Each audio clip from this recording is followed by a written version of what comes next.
हजरत औरंगजेब आलमगीर ने जैसे ही इब्राहिम कोतवाल ने देखा थर थर कांपने लगा, हाथ जोड़ने लगा, हुजूर माफ कर दें। कहा कि सुन इब्राहिम कोतवाल, बेटी सबकी बेटी होती है, चाहे वो हिंदू की बेटी हो, चाहे वो मुसलमान की बेटी हो, चाहे वो यहूदी की बेटी हो, चाहे वो ईसाई की बेटी हो, बेटी बेटी होती है। और मैं यहाँ से पैगाम देना चाहूंगा कि लोगों, आज जो इज्जतें लूट रही है बच्चियों की, आज जो रेप हो रहे हैं, आज जो इज्जतें लूटी जा रही है, कभी कश्मीर में किसी आसिफा की इज्जत लूटी जाती है, कभी हिंदुस्तान में किसी कामिनी की इज्जत लूटी जाती है, कभी निर्भया की इज्जत लूटी जाती है।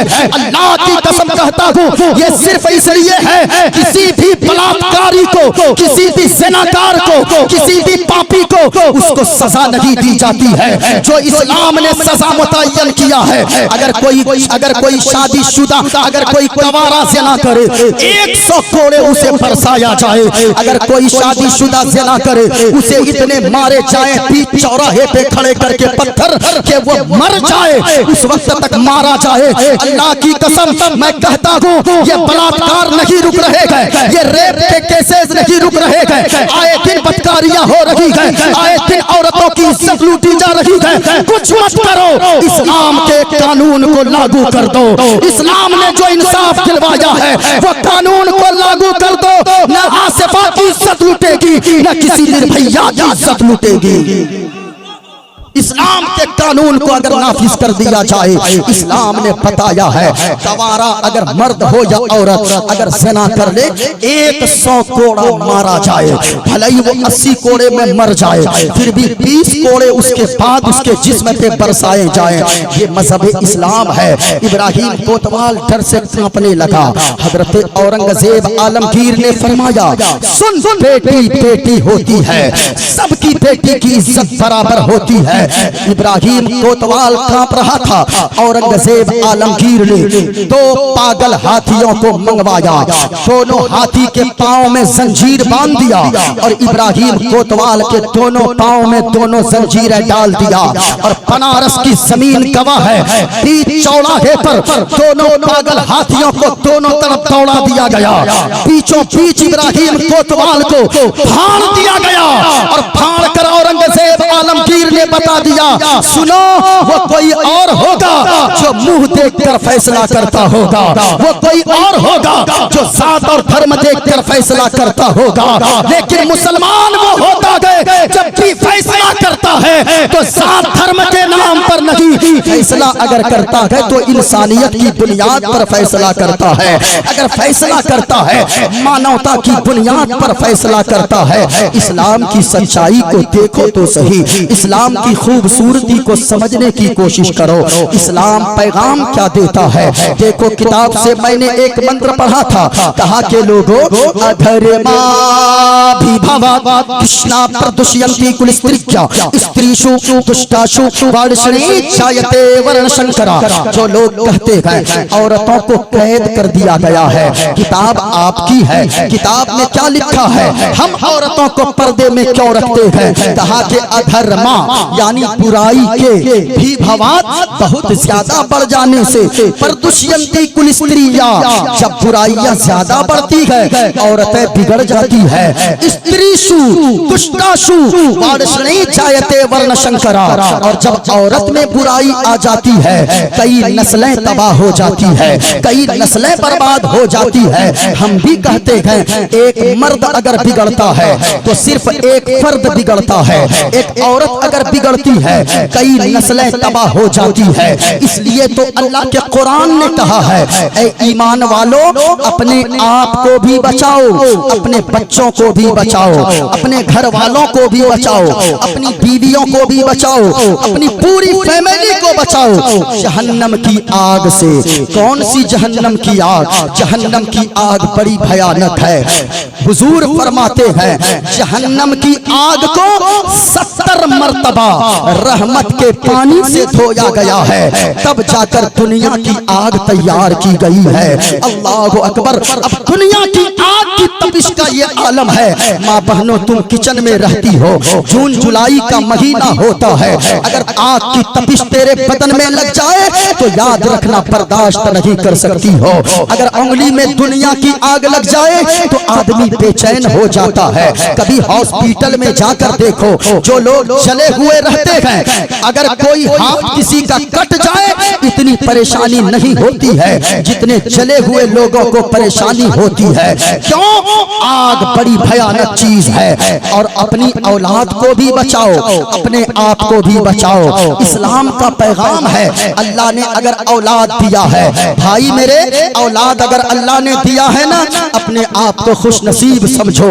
वरना कितने लोग ऐसे आपके यहाँ भी होंगे, शादी के 20 साल गुजर गए लेकिन अल्लाह ने कोई औलाद से नहीं नवाजा है। अब उनको उनके चेहरे पे हमेशा परेशानियां रहती है। औलाद की कद्र करो, औलाद की कद्र करो।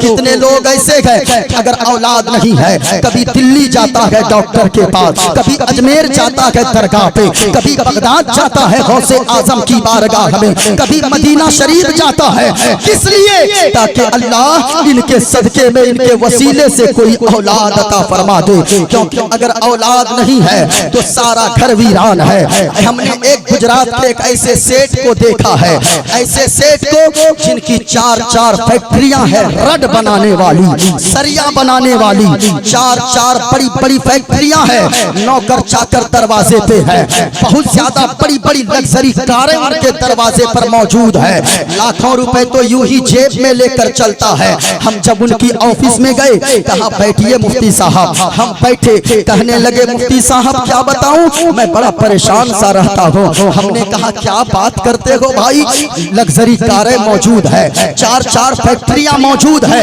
बड़ी-बड़ी गाड़ियां मौजूद है, इतना बड़ा मकान बनवा लिए हो, लाखों रुपए जेब में लेकर चलते हो, फिर मायूस क्यों हो? अरे आपको तो मुस्कुराकर जिंदगी गुजारनी चाहिए। कहा कि हजरत क्या बताएं, लाखों रुपए जेब में रखकर मैं क्या करूंगा?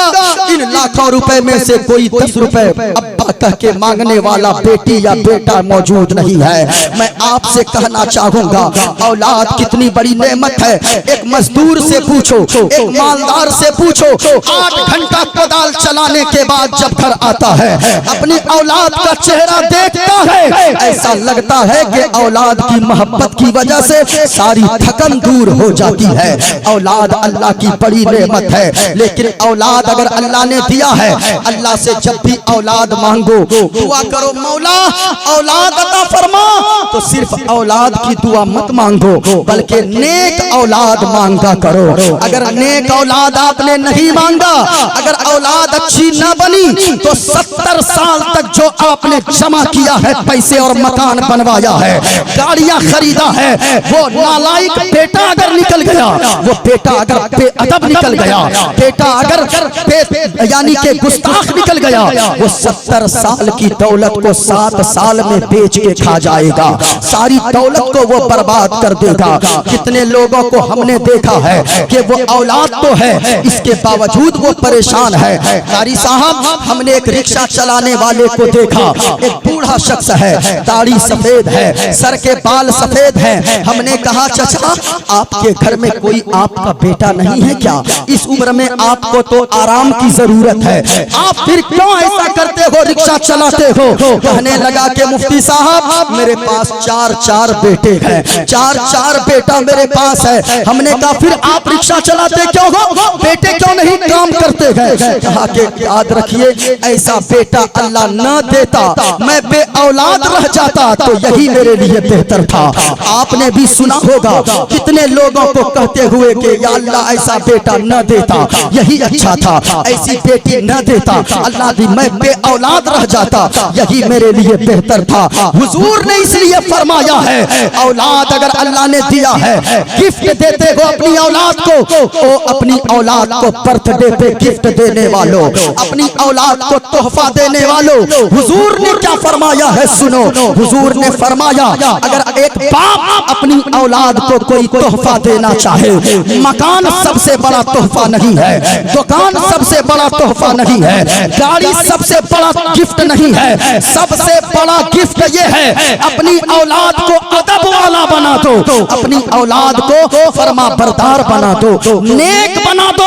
औलाद अगर नेक रहेगी वो औलाद दुनिया में इज्जत का जरिया बनेगी, मरने के बाद जन्नत में जाने का जरिया बन जाएगी। औलाद नेक मांगो अल्लाह से।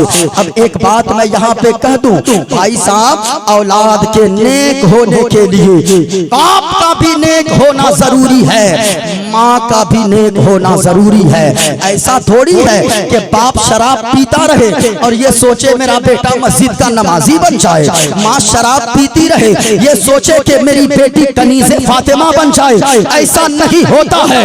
जब बाप मस्जिद का नमाजी होता है, बाप नेक होता है, माँ नेक होती है, तब जब बेटा पैदा होता है वो मुस्तफा का वफादार बनता है। जो बेटी पैदा होती है वो दुनियादार नहीं बल्कि कनीज़े फातिमा बना करती है। माँ बाप का नेक होना जरूरी है। आप शराब पीते हो और ये सोचते हो मेरा बेटा नेक हो जाए, आप माँ बहनों नमाज नहीं पढ़ती और सोचती हो मेरी बेटी नेक हो जाए, ऐसा नहीं होता। माँ बाप नेक होंगे तब बच्चे नेक होंगे। इधर सुनिए, आपने ख्वाजा गरीब नवाज का नाम सुना होगा। ख्वाजा गरीब नवाज अब ऐसे ही गरीब नवाज बन गए, आला हजरत ऐसे ही आला हजरत बन गए?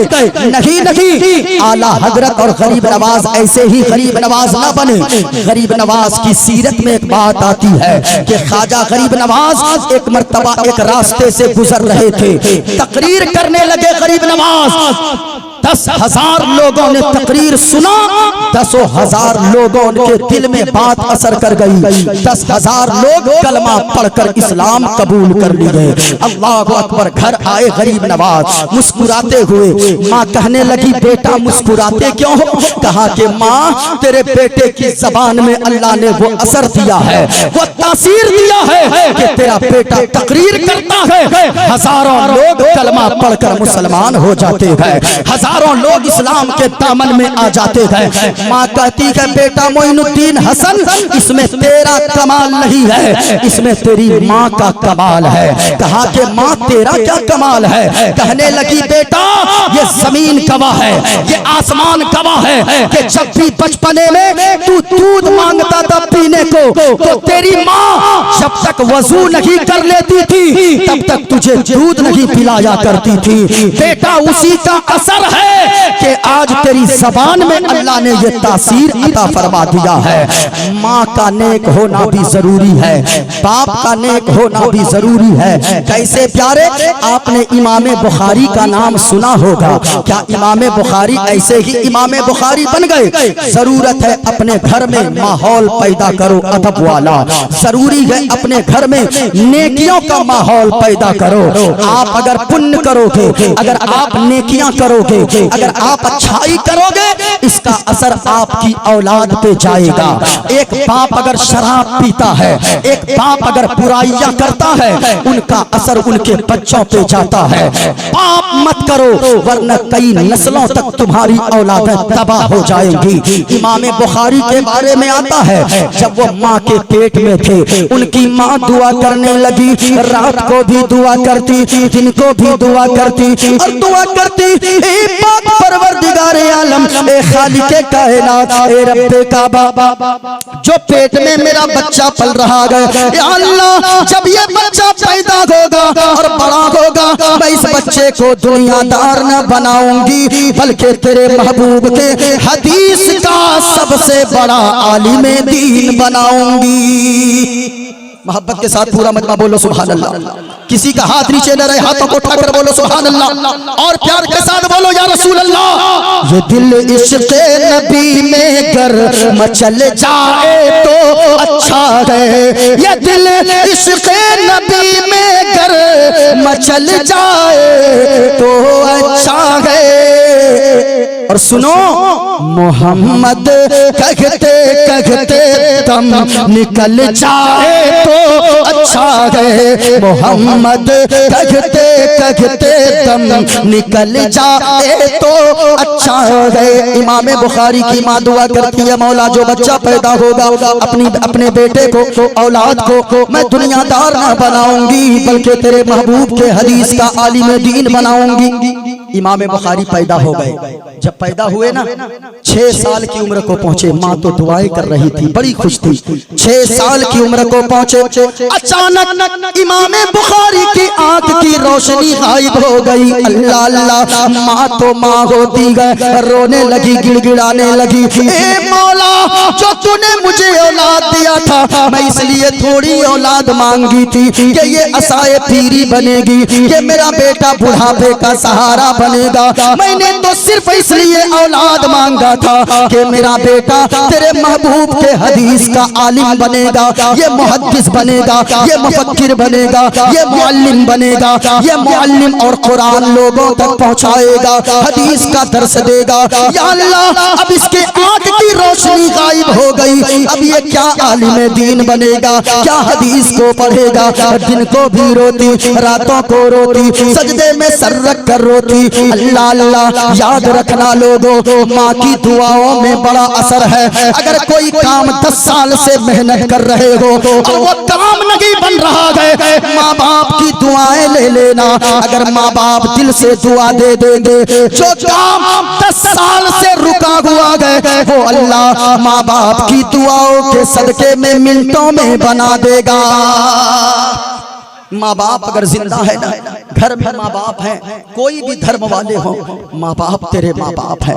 माँ बाप की इज्जत कर। आज अगर तुझे बात बात में माँ बाप टोकते हैं ना, बेटा तू ये क्यों कर रहा है, बेटा तू रात के 10 बजे क्यों जा रहा है, अपने आप को खुश नसीब समझो कि घर में कोई टोकने वाली माँ मौजूद है, कोई टोकने वाला बाप मौजूद है। लेकिन मैं नौजवानों से कहना चाहूंगा, ओ नौजवानों, अगर तू रात के 10 बजे घर से निकलता है, तेरी माँ कहती है ओ बेटा कहाँ जा रहा है, तू पलट के कहता है माँ बस यूं गया यूं आया, अभी गया 10 मिनट में आया। रात के 11 बज जाते गए, तू घर नहीं पहुँचता गए। रात के 12 बज जाते गए, तू घर नहीं पहुँचता गए। रात के 1 बज जाते गए, तेरी माँ बिस्तर पे करवटें बदलती रहती गए। तेरी माँ को नींद नहीं आती गए, पता नहीं मेरा बच्चा कहाँ जाकर गए, पता नहीं मेरा लाल कहाँ गए। जमाने की हालत ठीक नहीं गए, ये जमाने वाले बेहतर नहीं गए, जमाने के लोग अच्छे नहीं गए। तेरी माँ करवटें बदल बदल कर थक जाती गए, इंतजार करते करते परेशान हो जाती गए। तेरी बूढ़ी माँ जिनके हड्डियों में मगज नहीं गए, हड्डियों में चलने की ताकत नहीं गए, वो बिस्तर से खड़ी हो जाती गए। तेरे बूढ़े बाप के बिस्तर के करीब जाती गए, ओ फल्ला के अब्बा, अरे देखे न अपना बेटा कह के गया था कि 10 मिनट में आता हो, लेकिन रात के 11 बज गए न आया, 12 बज गए न आया, 1 बज गए अब भी नहीं आया। पता नहीं कोई हादसा ना हो जाए, कोई अनहोनी ना हो जाए। चलो चलकर देखते गए। नौजवानों सच्ची दिल पे हाथ रखकर बताना, वो तेरा बूढ़ा बाप जो चल नहीं सकता है बगैर लाठी के, वो लाठी का सहारा लेकर आगे आगे चलता गए। तेरी माँ पीछे पीछे चलती गए, टॉर्च की रोशनी दिखाते हुए। जब तेरी माँ और तेरा बाप चौराहे पर पहुंचता गए और कहता गया बेटा तू यहाँ क्या कर रहा था, तू तो कहा था 10 मिनट में आ जाऊंगा। तेरी बोली होती गए, तू तेवर में कहता गए ओ माँ अब मैं बड़ा हो गया हूँ, अब मेरे भी दोस्त है, मेरे भी यार है, मेरे भी साथी है, अब मैं छोटा नहीं हूँ, अब मुझे आजाद जी लेने दो। याद रखना आज तू अपनी माँ से झुंझुला कर बातें करता है। अल्लाह की कसम जिस दिन तेरी माँ दुनिया से चली गई, जिस दिन तेरा बाप दुनिया से चला गया, अल्लाह की कसम खाकर कहता हो कि रात के 2 बजे बारिश के पानी में तू भीग कर आएगा, कहीं से मार खा के आएगा, कहीं से तू गिर पड़ के आएगा, रात के 2 बजे भी आएगा। लेकिन माँ अगर ना होगी, बाप अगर ना होगा, कोई तेरी खैरियत पूछने वाला घर में ना होगा, कोई खैरियत पूछने वाली ना होगी। इसलिए जब तक माँ बाप जिंदा है अपनी माँ और अपने बाप की कदर कर लो। हमसे पूछो, उन उलमा से पूछो, मैं 15-15, 20-20 दिनों तक बाहर रहता हूँ, मैं खुश नसीब हूँ। मेरे वालिदैन अभी हयात से गए, मेरी माँ भी जिंदा गए, मेरा बाप भी जिंदा गए। जब मैं 20 दिन के बाद घर पहुँचता हूँ, मेरी माँ खाना लेकर जब बैठती गए, कहती गए, ओ मेरा बेटा, जब से तू घर से बाहर निकला था सफर में जलसे के लिए, मेरा बेटा, तब से तेरी माँ ने पेट भर के खाना नहीं खाया गया। आज मेरा लाल तू आ गया है, तो सुनो बेटा, आज तेरी माँ पेट भर के खाना खाएगी। याद रखना, घर में जितने लोग होते गए, सबकी नजर तेरे पैसों पे होती गए, तेरे बैग पर होती गए। बाहर से कमा कर आते हो, बहन ये सोचती गए मेरे लिए भाई कपड़ा लाया होगा, बीवी ये सोचती गए मेरे लिए मेरा शौहर जेवरात लाया होगा, बच्चे ये सोचते गए मेरे लिए मेरा बाबा चॉकलेट लाया होगा, टॉफी लाया होगा। लेकिन एक माँ होती गए जिनकी नजर बैग पे नहीं होती गए, जिनकी नजर पैसे पे नहीं होती गए, बल्कि उनकी नजर सबसे पहले सेहत पे होती है, सबसे पहले बेटे के जिस्म पे होती गए। मेरा बेटा तू सूख गया गए, तेरी सेहत खराब हो गई गए। इसलिए माँ बाप अगर जिंदा गए, किस्मत वाले अपने आप को समझो। अगर किसी की माँ नाराज है, किसी का बाप नाराज है, जलसे में अगर आए हो एक पैगाम लेकर जाओ, ये सुनो सुनो, अगर माँ बाप तेरे नाराज है, तेरा जलसे में आना भी बेकार है। माँ बाप अगर नाराज है, तेरा मस्जिद जाना बेकार है। माँ बाप अगर नाराज है, तेरा मक्का मदीना जाना बेकार है। ओ हिंदू भाइयों जो जलसे में इधर उधर बैठे हो, मैं तुमसे भी कहना चाहूंगा, अगर तेरे माँ बाप तुझसे राजी नहीं गए, अगर तेरे माँ बाप तुझसे नाराज है, तो याद रखना काशी और मथुरा जाना तेरा बेकार है। और ये जो जाते हो, यानी बच्चों की हालत ये हो गई है, लोग लाखों रुपए खर्च कर देते गए, लेकिन माँ बाप की दवा के लिए 10 रुपए नहीं काम आते, उनके 10 रुपए जेब से नहीं निकलते।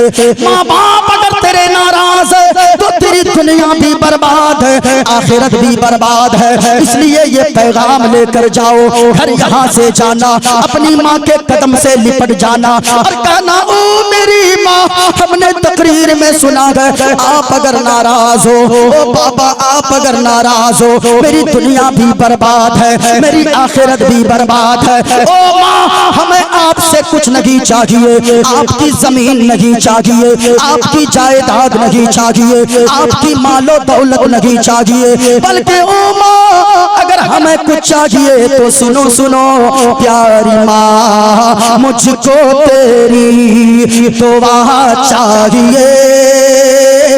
पूरा मजमा बोलो सुभान अल्लाह, हाथों को उठाकर झूम कर बोलो या रसूल अल्लाह। माशाअल्लाह, किसी का हाथ नीचे न रहे, जिनको माँ से जितनी मोहब्बत है उतनी बुलंद आवाज से पढ़ना दुआ चाहिए। क्या बोलना है, क्या बोलना है, पूरा मजमा बोलो, क्या बोलोगे? प्यारी माँ मुझको तेरी दुआ चाहिए और तेरे आंचल की ठंडी हवा चाहिए, तेरे आंचल की ठंडी हवा चाहिए। एक शेर सुना दूं, इजाजत है? इजाजत है? बोलूं तो तकरीर खत्म करूं? अभी तो मैंने मंत्र वगैरह का खुलासा अभी एक ही किया है, अभी एक ही पे चल रहा हूं, बहुत सारा बाकी है। जरा हाथों को उठाकर बोलो सुभान अल्लाह, प्यार से बोलो या रसूल अल्लाह, झूम कर बोलो या रसूल अल्लाह। पूरा मजमा बोलो, सरकार की आमद, दिलदार की आमद, हाथों को लहराओ फिजाओं में, आका की आमद, दाता की आमद, मक्की की आमद, मदनी की आमद। हाय हाय हाय, हम तो कहते हैं, हम कहते हैं, सुनो, तेरी खिदमत से दुनिया में इज्जत मेरी, और ओ माँ तेरे कदमों के नीचे है जन्नत मेरी, तेरे कदमों के नीचे है जन्नत मेरी।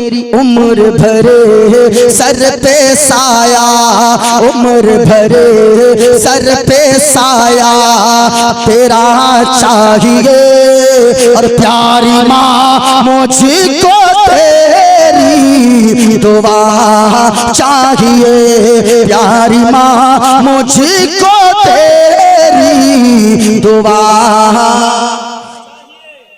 पूरा मजमा बोलो, प्यारी माँ मुझको तेरी दुआ। अल्लाह अल्लाह। एक शेर और ज़हन में सुना दूं क्या? अरे सुना दूं? जरा मोहब्बत से बोलो सुभान अल्लाह। माशाअल्लाह, बस इतनी ही आवाज है। ये आगे वाले, ये पीछे वाले ये सोच रहे हैं जो आगे बैठे हैं वो फंस गए हैं जाके। याद रखना, मुस्तफा की महफिल में आकर बैठने वाला फंसता नहीं है, बल्कि जो मुसीबत में फंसा हुआ वो मुसीबत से निकल जाया करता है।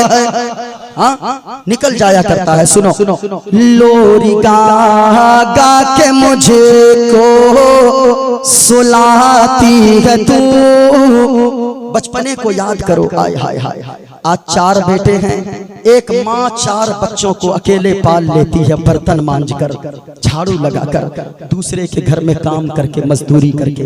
लेकिन एक माँ तो 4 बच्चों को पाल लेती है, लेकिन 4 बच्चों से एक माँ पाली नहीं जाती है, एक बाप नहीं पाला जाता है। मैं कहना चाहूंगा वो तेरी माँ है। माँ बाप अगर नहीं है तो कुछ नहीं है दुनिया में। लोरी गा के मुझे को सुलाती है तू। अच्छा, आजकल माँ बहनें लोरियां गाती है। हमारे इलाके में एक लोरी गाती है, जानते हैं? बच्चा अगर नहीं सोता है वो लोरी गाती है। सुना दूं क्या गाती है? हमारे इलाके में औरतें गाती है, बच्चा अगर नहीं सोता है, बच्चा अगर रोने लगता है तो बच्चे को गोद में लेती है, एक लोरी गाती है। अरे अब पारे अब नदिया किनारे अब सोने के कटोरिया में दूध भात लेती अब बाबू के मुंह में घुटू। हमारे इलाके में गाती है। अब पता नहीं आपके यहाँ क्या है, लेकिन मैं कहना चाहूंगा ओ माँ बहनों, याद रखना, अगर तू कनीज़े फातिमा है और ये सोचती है तेरा बेटा बड़ा होकर तेरा भी फरमाबरदार बने, अल्लाह रसूल का भी फरमाबरदार बने, तो लोरियों में गाने न गुनगुनाना, लोरियों में सीरियल के क्लिप न गुनगुनाना, बल्कि लोरियों में नाते मुस्तफा गुनगुनाया करना, लोरियों में तुम दुरूद पाक पढ़ा करना। तेरा बच्चा नींद से भी सोएगा और तेरा बच्चा बड़ा हो जाएगा, दुनियादार ना बनेगा बल्कि आशिक अहमद मुख्तार बन जाएगा। लोरी गा के मुझे को सुलाती है तो, ओ माँ मुस्कुरा कर सवेरे जगाती है तो, मुस्कुरा कर जगाती है तो, हमको इसके सिवा और क्या चाहिए, प्यारी माँ मुझको तेरी दुआ चाहिए, प्यारी माँ मुझको तेरी दुआ चाहिए। माँ बाप की कदर करो, माँ बाप की जो काम 10 साल मेहनत करने से ना बने, माँ बाप से दुआ करवा लेना, माँ बाप की दुआओं के सदके में अल्लाह काम बना देगा। सुनो, माँ की दुआओं में कितना असर होता है, माँ की दुआ में कितनी तासीर होती है। मैंने जहाँ छोड़ा था, इमाम बुखारी 6 साल की उम्र को पहुंचे, आंखों की रोशनी गायब हो गई, माँ रोने लगी, या अल्लाह बड़ी मन्नत समाजत के बाद एक बेटा तूने बेटा से नवाजा था, एक औलाद दिया था, लेकिन आँख की रोशनी गायब हो गई। माँ रोती रही, रुकू में भी रोती थी,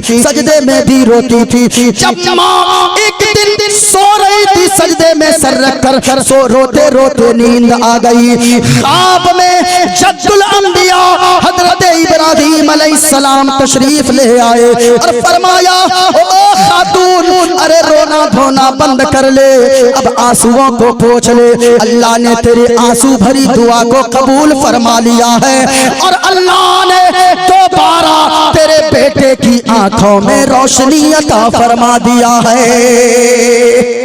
माँ होती है, माँ की दुआ से माँ बेदार होती है, नींद से उठती है। इतनी अच्छी, इतना अच्छा ख्वाब देखी थी, गई बेटे के दरवाजे के सामने, बेटा खड़ा था दरवाजे पे, माँ कहती है, ओ बेटा क्या तू देख सकता है? ओ माँ, आंखों में रोशनी इतनी आ गई है मैं आपको भी देख रहा हूँ। आपने जो हरे रंग की चादर ओढ़ गए उस चादर को भी मैं देख रहा हूँ। इमाम बुखारी खुद फरमाते गए कि मैं माँ की दुआओं के सदके में अल्लाह ने जो आंखों में रोशनी अता फरमाया था वो इतनी ज्यादा बाद में बढ़ गई कि चांदनी रात में बगैर चिराग जलाए, बगैर लालटेन जलाए, बगैर चिराग रोशनी रोशन किए हुए, बगैर किसी रोशनी के चांदनी रात में मैं बगैर रोशनी के हदीस को पढ़ भी लेता था और हदीस को लिख भी लेता था। नारे तकबीर, नारे रिसालत, जश्ने ईद मिलादुन नबी, जश्ने सुबह बहारा, रहमते दो आलम कॉन्फ्रेंस, नारे तकबीर। इसलिए माँ माँ होती है, माँ बाप की कद्र करो, माँ बाप की इज्जत करो।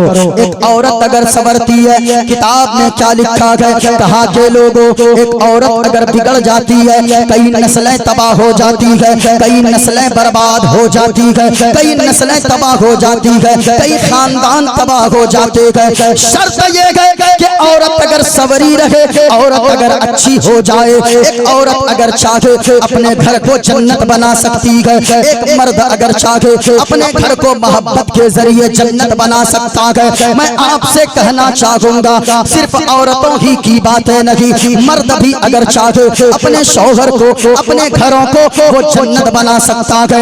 याद रखना एक बच्चे के लिए अल्लाह ने जब औलाद दिया है, अल्लाह ने बेटा दिया है, अल्लाह ने बेटियां दिया है, तो याद रखना आज कुछ लोग 3 या 4 साल की उम्र में बच्चों को कॉलेज स्कूलों में भर देते गए, हॉस्टल में रख देते गए। भाई साहब मैं कहना चाहूंगा ये 4 साल के बच्चे हॉस्टल में क्या पढ़ेंगे, ये 3 साल के बच्चे में मास्टर क्या पढ़ाएगा इनको? ऐसा नहीं होता है। ये 3-4 साल के बच्चे 5 साल तक वो बच्चे पढ़ते नहीं गए बल्कि वो लोगों को देखकर सीखा करते गए। इसलिए मुस्तफा ने फरमाया है कि एक औलाद जब अल्लाह दे कम से कम 7 साल तक उसे अपने सीने के करीब रखो, अपने घर में रखा करो, क्योंकि तू अगर नमाज पढ़ेगा तेरी औलाद नमाजी होगी, तू अगर रोजा रखेगा तेरी औलाद तुझे देखकर रोजादार बन जाएगी, माँ अगर नेकी करती जाएगी तो बेटी माँ के रास्ते पे चलकर कनीज़े फातिमा बन जाएगी। हाँ, अपनी औलाद को अपने करीब रखिए, अपनी औलाद को अपने जिगर का टुकड़ा समझते हो तो अपनी औलाद को अच्छा अदब वाला बना दो, अच्छी तरबियत वाला बना दो, अपनी औलाद को ऐसी सबक सिखा दो, अपनी औलाद को ऐसा दर्स दे दो ताकि वो औलाद बड़ी हो जाए तो वो बेटा बड़ा होने के बाद आपका भी फर्मा बरदार हो जाए, रब रसूल का भी फर्मा बरदार हो जाए। और हम तो कहते हैं शाहरुख न बनेगा ना सलमान बनेगा, शाहरुख न बनेगा ना सलमान बनेगा, बेटा हमारा हाफिज कुरान बनेगा, बेटा हमारा हाफिज कुरान बनेगा। मेरा भी एक बेटा 9 साल उम्र है, अभी 5 पारे हिफ्ज कर चुका है। अल्हम्दुलिल्लाह। तरबियत अच्छी करें अपने बच्चों की, अपने बच्चों को अदब वाला बनाएं, अपने बच्चों की घुट्टी में मुस्तफा का इश्क जिला दें, अपने बच्चों की घुट्टी में माँ बाप अगर लड़ाई करते रहेंगे तो बच्चा भी लड़ाकू पैदा होगा, वो बच्चा भी माँ बाप को देखकर वो लड़ाकू हो जाएगा। माँ बाप को चाहिए कि वो दोनों शौहर बीवी घर में मोहब्बत से रहे। याद रखना और नौजवानों, आप तो बार बार अपनी बीवी को तलाक की धमकियां तक दे देते हो। जो मर्द तलाक लफ्ज अपने मुंह से निकालता है, तलाक लफ्ज बोलकर अपनी बीवियों को धमकाता है, उनकी बीवी का भरोसा उन पर से उठ जाता है, क्योंकि वो 2 काम करेगी जो बात बात पे तलाक की धमकी देता है। उसकी बीवी या तो अपने बाप और भाई यानी अपने वहां घर वालों से रिश्ते मजबूत करेगी कि अगर ये छोड़ देगा तो मेरा क्या होगा, आगे देखा, वो या तो वहाँ कनेक्शन मजबूत करेगी या किसी गैर मर्द से वो कनेक्शन मजबूत करेगी। याद रखना, तलाक तलाक गुस्से की हालत में बोलने वालों, आप कैसे बहादुर हो। मुस्तफा फरमाते गए, ओ सहाबियों बताओ बहादुर कौन होता है। यहाँ तो बात बात पे गुस्सा करने लगते गए। बाहर में पीएम साहब हो, बाहर में अफसर साहब हो, बाहर में मुफ्ती साहब हो, बाहर में आलिम साहब हो, लेकिन ये पैगाम लेकर जाओ, अगर घर में खुशहाली चाहते हो, बाहर में मुफ्ती साहब हो, बाहर में पीएम एसपी कलेक्टर साहब हो, घर में आओ तो साहब को बाहर छोड़ दो, घर में आओ तो अपने बच्चों का अच्छा बाप बनकर आओ। घर में आओ अच्छा शौहर बनकर आओ, घर में आओ अच्छा बेटा बन के आओ। साहब बाहर में हो लेकिन घर को जन्नत बनाना है, लेकिन लफ्ज लफ्ज पे तलाक निकाल देना ये औरत के भरोसे को तोड़ देती है। बात बात में तलाक लफ्ज निकालना ये औरत को अंदर से तोड़ देता है। इसलिए गुस्सा पे कंट्रोल कीजिए। मर्द वही होता है, बहादुर वही होता है। एक मकाम पे हुजूर ने फरमाया, सहाबियों ये बताओ बहादुर कौन होता है।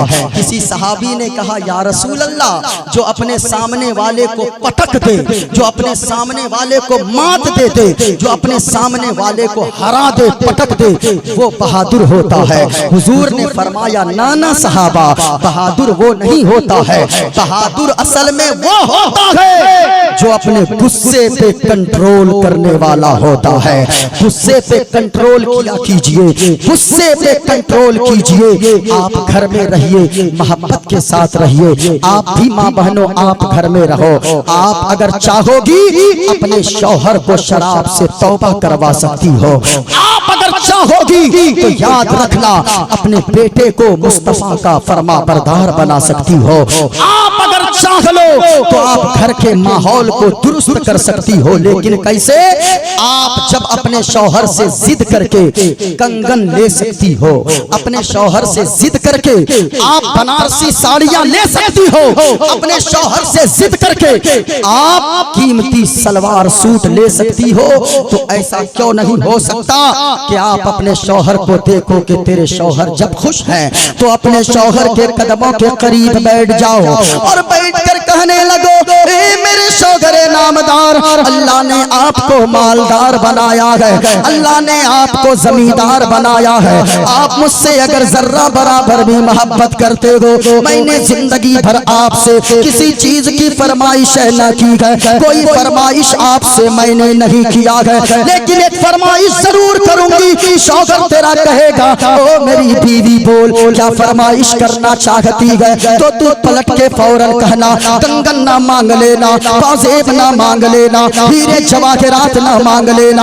और वो बनारसी साड़ियां और कीमती सलवार सूट ना मांग लेना, बल्कि शौहर से कहना, हमें कंगन नहीं चाहिए, हमें पाजेब नहीं चाहिए, हमें सोने चांदी नहीं चाहिए, हमें हीरे जवाहरात नहीं चाहिए। अगर आप मुझसे मोहब्बत करते हो तो आप जो शराब पीते हो, शराब से तौबा कर लो। आप नमाज नहीं पढ़ते हो, मस्जिद का